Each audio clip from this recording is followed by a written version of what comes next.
If you've never heard of Blackjack Oak before, well, don't feel bad because it's not a highly sought after wood, especially for furniture building. One of the main reasons is because it's a smaller tree, so it has a lot of lower branches, giving it a lot more knots in the wood, and knots aren't typically welcomed in the fine woodworking industry. But I happen to love how the knots add individual character to each piece. Because Blackjack Oak is such a dense wood, it produces a super hot flame when it's burned, which is why it's used more commonly in the barbecue world. And early Native American tribes used the bark from the tree for medicinal purposes to help treat dysentery.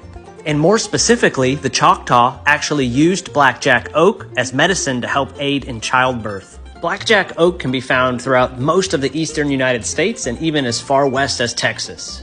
Running it through the planer actually left some lines in it, you can see. So I'm going to try to knock those out first with a 100 grit sanding disc on the sander. And then we're going to move up from there, 120, 180, 220, and probably call it quits after 220. This oil is just a blend of mineral oil, coconut oil, and beeswax for protection. And you can actually do this with your bare hands, but I don't really feel like getting them all sticky because I'm about to go eat lunch after this.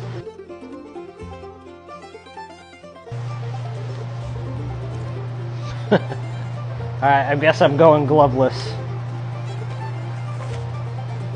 This oil really shows you how much beauty this wood actually possesses. And if you look really close, you can see all of these little black specks throughout the entire log. Those were actually caused from some type of wood-boring insect, which was probably the reason for this tree's demise. But I'll gladly give it a new home in my workshop.